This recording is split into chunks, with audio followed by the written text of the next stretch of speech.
ఒక ప్రశాంతమైన అడవిలోకి బయట నుంచి వచ్చిన కొన్ని అడవి దున్నలు చొరబడి ఆ అడవిని తమ సొంతం చేసుకోవాలి అనుకున్నాయి. అప్పుడు అడవిలో నివసిస్తున్న మిగతా జంతువులన్నీ కలిసి ఒక్కటయ్యి ఆ అడవి దున్నలకి ఎదురు తిరిగి అడవి నుంచి వాటిని దూరంగా తరిమి కొట్టాయి. ఇకనైనా ఇలాంటి ప్రమాదాలు రాకుండా ఉండాలంటే అడవికి ఒక రాజు ఉండాలని అడవిలో జంతువులన్నీ కలిసి నిర్ణయించుకొని పెదపులి రాజాని రాజుగా ఎన్నుకున్నాయి.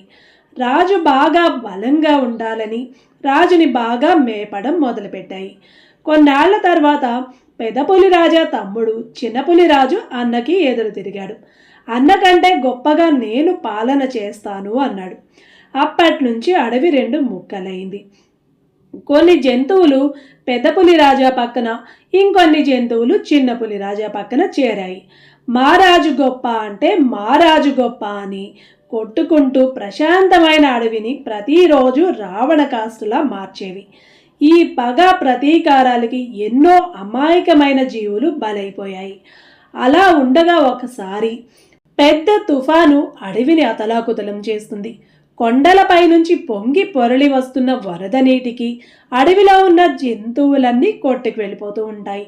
పెద్ద పెద్ద వృక్షాలన్నీ నేలకూలిపోతూ ఉంటాయి. అడవి మధ్యలో ఉన్న గుహలోకి చేరుకుంటే ఈ విపత్తు నుంచి బయటపడొచ్చని గ్రహించిన అడవి జంతువులన్నీ పెద్దపులి రాజా అభిమానులు పెద్దపులి రాజుని, చిన్నపులి రాజా అభిమానులు చిన్నపులి రాజుని తమ ప్రాణాలు ఒడ్డొదిలి అక్కడికి చేరుస్తాయి.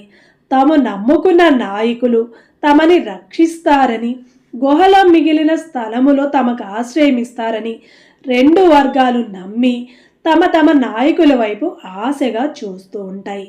కానీ పెద్దపులి రాజా అలాగే చిన్నపులి రాజా తమ తమ కుటుంబాలకి మాత్రమే ఆ గుహలో ఆశ్రయమిచ్చి నమ్మిన ఆ జంతువులన్నిటినీ కలిసి నిర్దాక్షిణ్యంగా బయటకు గెంటేస్తారు.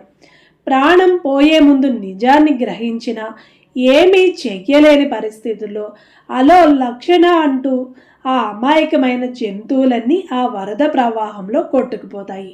అందరికీ స్వాతంత్ర శుభాకాంక్షలు. వీడియో నచ్చితే తప్పకుండా లైక్ చేయండి.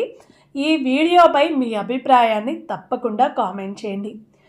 సరే, కానీ పెళ్ళయి పిల్లలున్న అబ్బాయి జీవితంలోకి చిన్నప్పుడు అతను ప్రేమించిన అమ్మాయి కనిపించి మళ్ళీ అతని జీవితంలోకి తిరిగొస్తే అతను ఎలాంటి పరిస్థితులు ఎదుర్కోవాల్సి వచ్చింది తెలుసుకోవాలనుకుంటే ఈ స్టోరీ కింద అయితే ఒక్క పొరపాటుతో అతని జీవితం ఎలాంటి మలుపులు తిరిగింది అన్న టైటిల్తో ఒక మంచి స్టోరీని అయితే పోస్ట్ చేశాను.